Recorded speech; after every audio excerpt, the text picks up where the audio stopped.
अगर आप भी चाहते हैं कि धीरज ध्यानी यूट्यूब चैनल पर डाला गया ऑडियो और वीडियो आप तक पहले पहुंचे तो लाल बटन दबाकर चैनल को सब्सक्राइब जरूर करें और बेल आइकन को दबाना ना भूलें।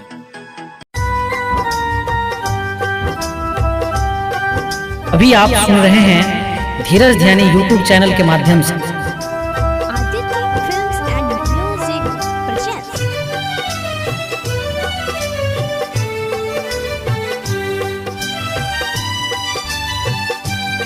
टूटे छै अब बदन हमर थाकल कदम यौ थाकल कदम कनि करियौ मदद कनि करियौ मदद कांवर ल चल बम यौ ल चल बम जल देव घर पहुँचा दियो कोनो के जतन यौ के जतन कनि करियौ मदद कनि करियौ मदद कांवर ल चल बम यौ ल चल बम। अपने सब सुन रहल छी आदित्य फिल्म्स एंड म्यूजिक के शानदार प्रस्तुति।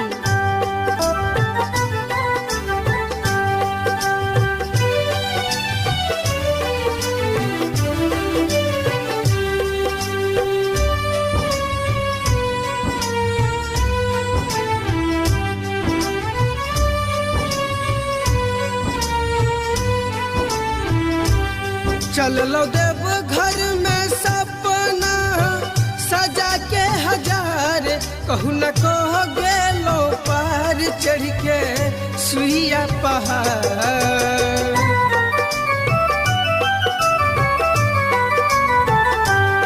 बसल दिल में हमर छल एक अरमान कोना जल चढ़ेबै छियै एतेक लाचार पार कह दियौ नैया नहि छै कोनो अलाम यौ कोनो अलाम कनि करियौ मदद कनि करियौ मदद कांवर ल चल बम यौ ल चल बम।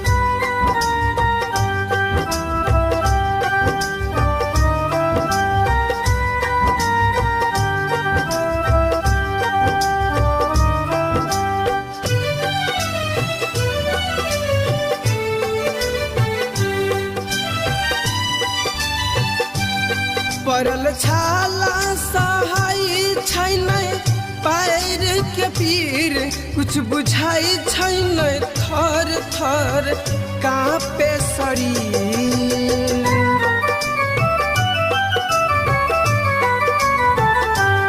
पड़ल छाला सहाय छै नै पैर के पीर कुछ बुझाई छै नै थर थर कांपे शरीर। जान लिखलक विधाता हमर केहन करम यौ केहन करम कनि करियौ मदद कनि करियौ मदद कांवर ल चल बम यौ ल चल बम। अपने सब सुन रहल छी आदित्य फिल्म्स एंड म्यूजिक के शानदार प्रस्तुति।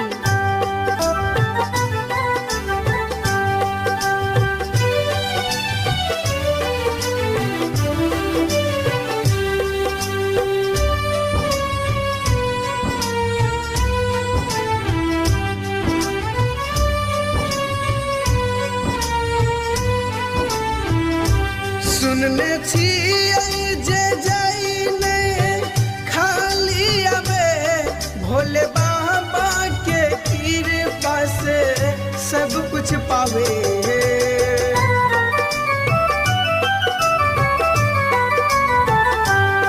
कर असरा में पंकज सोनी ले भर कमर में गंगा जहल ने रहत कृपा त फेर अब जन्म जन्म यौ जन्म जन्म कान करियौ मदद कान करियौ चल मयो ला चल presented by Dheeraj Dhyani YouTube channel.